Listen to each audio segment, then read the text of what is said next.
انس ابن مالک رضی اللہ تعالی عنہ صحابی رسول روایت کرتے ہیں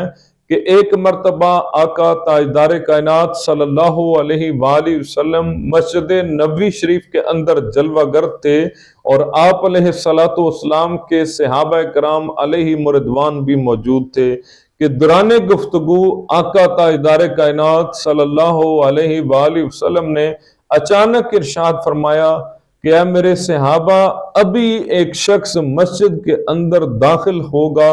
جس کسی نے جنتی دیکھنا ہو اس شخص کو دیکھ لے۔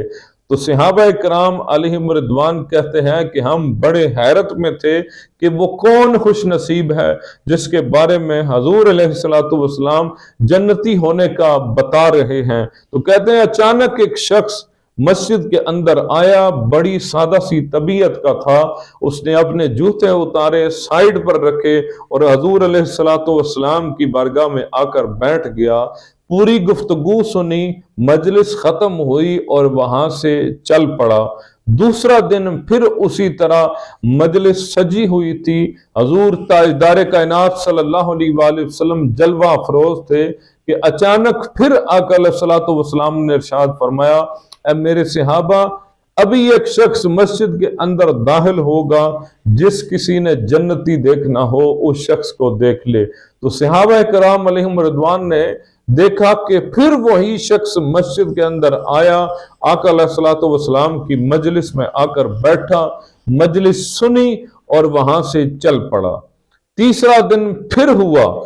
مجلس سجی ہوئی تھی، حضور تاجدار کائنات صلی اللہ علیہ وآلہ وسلم جلوہ افروز تھے اور صحابہ کرام علیہم رضوان بھی موجود تھے کہ اچانک پھر آقا علیہ الصلوۃ والسلام نے ارشاد فرمایا اے میرے صحابہ، ابھی ایک شخص مسجد کے اندر داخل ہوگا، جس کسی نے جنتی دیکھنا ہو اس شخص کو دیکھ لے۔ تو صحابہ کرام علیہم رضوان کہتے ہیں کہ تیسرا دن تھا اور تیسرے دن بھی وہی شخص مسجد کے اندر داخل ہوا، حضور کی مجلس میں آ کر بیٹھا، اور ہم بڑے حیرت میں تھے کہ یہ کتنا خوش نصیب ہے جس کے بارے میں 3 دن سے آقا علیہ السلام جنت کا حکم ارشاد فرما رہے ہیں، جنت کی بشارت عطا فرما رہے ہیں، جنت کا بتا رہے ہیں کہ یہ بندہ جنتی ہے، جنتی ہے، جنتی ہے۔ تو حضرت انس ابن مالک رضی اللہ تعالی عنہ سے رہا نہ گیا، وہ اس شخص کے پیچھے بھاگ گئے اور چل پڑے اس کے گھر تک۔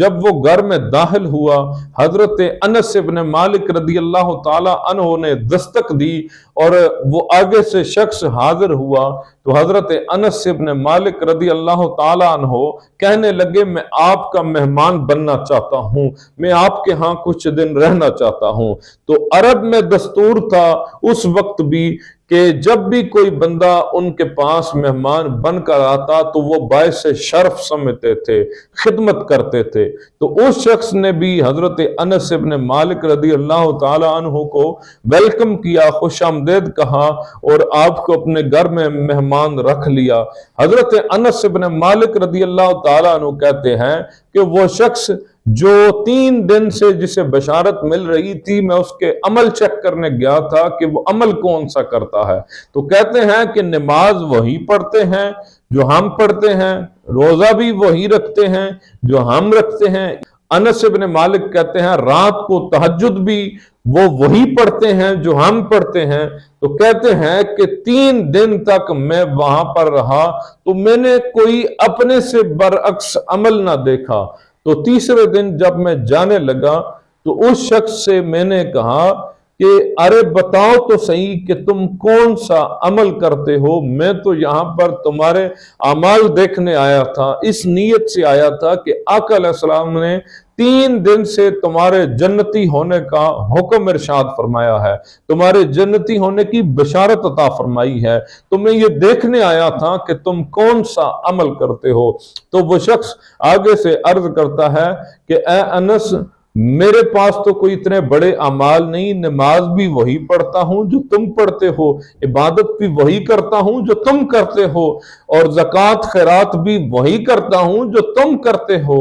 تو لیکن ایک عمل ایسا ہے کہ جس کے بارے میں مجھے یہ ہے کہ شاید اس کی وجہ سے اللہ کے رسول صلی اللہ علیہ وآلہ وسلم نے مجھے جنت کی بشارت دی ہو، میں اللہ کی بارگاہ میں مقبول ہو گیا ہوں۔ تو کہتے ہیں شاید کہ وہ عمل اللہ کی بارگاہ میں قبول ہو گیا ہو۔ تو انس بن مالک رضی اللہ تعالیٰ عنہ پوچھتے ہیں وہ کون سا عمل ہے؟ تو وہ شخص کہتا ہے کہ اے انس، یاد رکھ لو کہ میں نمازیں بھی تمہاری طرح ہی پڑھتا ہوں، عبادت بھی تمہاری طرح ہی کرتا ہوں، لیکن وہ جو عمل ہے وہ یہ ہے کہ میرے دل کے اندر اے انس کسی بندہ مومن کے بارے میں بغض اور کینہ نہیں ہے، کسی کے بارے میں میرے دل کے اندر تنگی نہیں ہے۔ ناظرین مکرم، حضرت انس بن مالک رضی اللہ تعالیٰ عنہ کہتے ہیں کہ اب مجھے پتا چل گیا ہے کہ تمہیں جنت کیوں عطا کر دی گئی ہے۔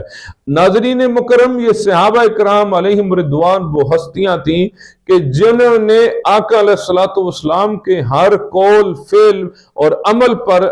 اطاعت کی، حضور کی فرما برداری کی، جو آقا نے حکم ارشاد فرما دیا اسے فوراً بجا لاتے ہیں۔ لیکن جب اس عمل کا پتہ چلتا ہے تو انس بن مالک کہتے ہیں کہ واقعی یہ بہت بڑا عمل ہے کہ کسی بندے کے بارے میں کسی دوسرے مسلمان کے اندر بغض ہی نہ ہو، کینہ ہی نہ ہو۔ یہ آج کا وہ ایسا ناسور ہے جو ہر بندے کے اندر جا چکا ہے کہ ہر بندہ، ہر رشتہ دار ایک دوسرے کے بارے میں بغض رکھتا ہے، کینہ رکھتا ہے، نفرت رکھتا ہے، تنگی رکھتا ہے، اسے گرانے کی کوشش کرتا ہے۔ ناظرین مکرم، آج اس عمل کو اپنانے کی ضرورت ہے جس شخص کے بارے میں آقا علیہ السلام 3 دن سے جنتی ہونے کا سرٹیفکیٹ عطا فرماتے ہیں۔ آج ضرورت اس امر کی ہے کہ ہم جس کے ساتھ چلیں دل سے چلیں، جس کے پاس بیٹھیں دل سے بیٹھیں، جس کے بارے میں بات کریں دل سے بات کریں، کسی کے بارے میں بغض نہ رکھیں، کینہ نہ رکھیں، تنگی نہ رکھیں۔ آج اس عمل کو اپنانے کی ضرورت ہے۔ امت پہلے ہی ٹکڑے ٹکڑے ہو رہی ہے۔ اگر آج مسلمان ایک دوسرے کے بارے میں بغض کینہ رکھے گا تو پھر سوچیں کہ ہماری عبادتیں کیا کام آئیں گی، ہماری ریاضتیں کیا کام آئیں گی۔ کام وہی آئے گا کہ کسی بندہ مومن کے بارے میں ہم دل کے اندر نیک ارادہ رکھتے ہوں، دل کے اندر نیک سوچ رکھتے ہوں، دل کے اندر بغض اور کینہ نہ رکھتے ہوں۔ اللہ رب العالمین ہمیں عمل کی توفیق عطا